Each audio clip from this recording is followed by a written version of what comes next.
অন্যরার পাড়ার কাকিমাটি যেরকম হয়। আমার প্রিন্সেস হাত থেকে বেরিয়ে গেছে গো চিকিলাকাদি। সে তার সুন্দরী মাম্মামকে চেনে না, এখন সে এক ছেলের সাথে প্রেম করে। প্রিন্সেসের মা দিদি, এখন ওর বয়স 14 ক্রস করেছে সবে। এইটাই প্রেম করার বয়স, একটু বুঝো। পারছি না তো মেনে নিতে। আমি নিজেরই হাত দিয়ে আমার সোনামাটাকে গান্ডে পিন্ডে গিলিয়ে দিতাম, এখন সে নিজের হাতেই খেতে খেতে তার বয়ফ্রেন্ডকে বলে বাবু খাইয়ে দেবো। ও তোমার মেয়ে ঠিক আছে, কিন্তু দেখো একদিন না একদিন ওকেও তো বিয়ে দিতেই হবে, বলো। তাও তো ঠিক। তাহলে কি ও যে ফষ্টি নষ্টি গুলো করছে, করতে দেবো? হ্যাঁ অবশ্যই দেবে, আমিও তো 2 বছর বয়স থেকে প্রেম করা শুরু করেছি। আর ঠিক আছে, তুমি যখন বলছো আমিও কি কিছুই বলবো না, এইভাবে পাকতে দে।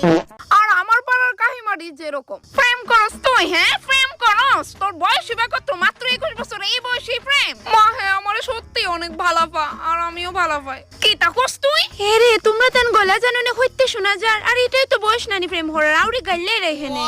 তুমি তা কি তাগো কইতাছো জুতা দি, বিষয়টা বুঝতাছ